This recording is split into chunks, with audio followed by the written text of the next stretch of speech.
What's up, everybody? Welcome back to Neon Trash. Tommy the Hammer here, hanging out with Adam McDoogleez. What's going on? Yeah, we're just kicking it, about to watch a movie. Adam, what are we watching tonight on the channel? Well, we are in the dead of winter since it's January, and what better time than to watch a movie from the frosty north of Sweden, namely the famous Swedish director Ingmar Bergman's The Seventh Seal. So I've been wanting to actually show Tommy the Hammer this for quite a long time, and this is actually one of the very first films I ever saw. So it has significance. Yeah, when I was a baby, my parents took me to like an art house showing of this, and I must have been pretty well behaved because I apparently didn't cry. But I guess it's films like these that help me understand why I'm such a weirdo. I appreciate stuff like that. So. Yes. Leave it to the films that we grew up watching, turning us into weirdos. Yes. Can't wait to check it out. You guys know this routine. Check out that trailer. Peep that shit.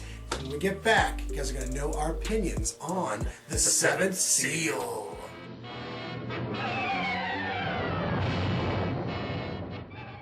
Pesten, den svarta döden, hemsökte Europa vid mitten av 1300-talet. Den härjar också i Sverige när riddaren Antonius Block är på hemväg från ett korståg. En gång drog han ut till det heliga landet som en trosviss ung krigare. Nu återvänder han, plågad av tvivel och ovisshet. Skulle det inte finnas någon Gud? Den tanken är honom outhärdlig. När döden plötsligt står framför honom vill han ha uppskov och lockar döden till ett parti schack. Ty innan han dör vill han ha gjort en enda meningsfull handling. Sorry, I dragged her through this, existential slow burn on the meaning of life and death, such as a somber affair that it was. But boy, what an affair this film this is, and so glad, once again, that I finally got to show it to you.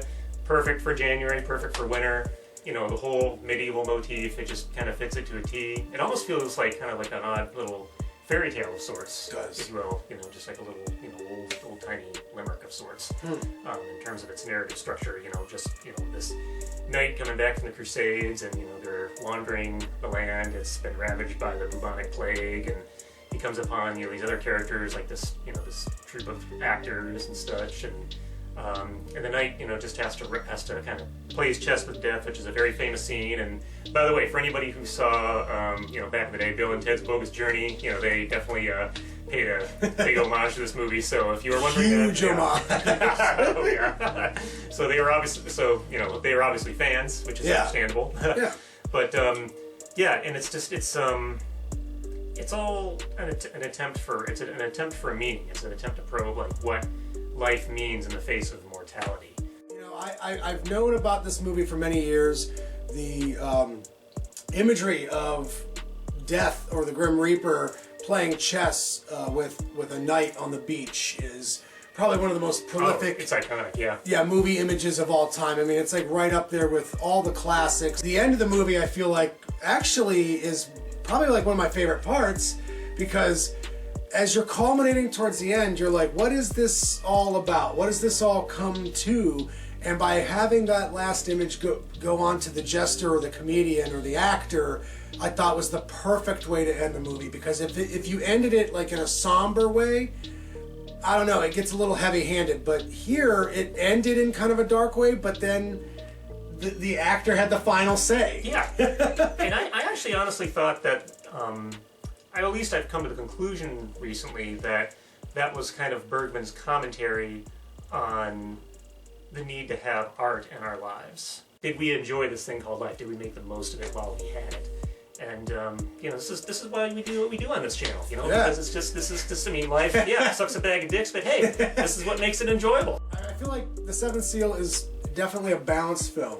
You know what I'm saying? And I understand why this is in the Criterion Collection. This is essential viewing. If anyone wants to study the history of film, and then maybe even touch on something like religion, politics, humanisms. Yeah, it touches on all those subjects. Final thoughts and star count, and we're going to start with you, the man, the myth, the legend, the Makruski. Don't get charged. Yeah, I mean, I love this movie, and of course, you know, Max von Sydow is an amazing actor. He himself, you know, lost his little chess match with death, you know, about 2 years ago. But man, what a legacy! I mean, he's perfect for this role. Yeah, this is if you're serious about film, then I would highly recommend it. Wouldn't recommend it for everybody. I mean, it's, you know, it's very, you know, expository and such like that. So I don't think this isn't just something you could show for everybody, but I mean that in probably a good way, you know. So, you know, if somebody can hang out with you and watch this film, like Tommy P over here, then you know they're cool. So Yeah. probably 9.5 out of 10. All right. So it's almost out of 10 for you. Almost out of 10, yeah. You've seen this like twice now, is it? Yes, third time if you count when I was young, but hey, you know. Yeah. You know, I'd have to agree with you. This is a movie that grows with you.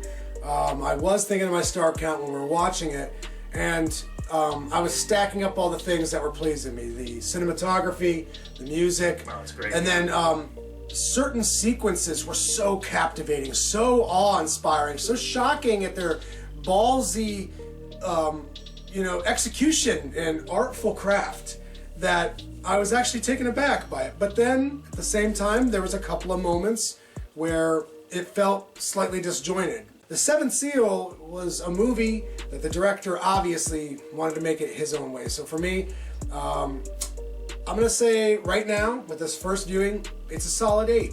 And there's definitely room to grow with this movie. Nice. I hope it's been informative. Until the next time, tune in to Neon Trash. Good night, folks. Adios.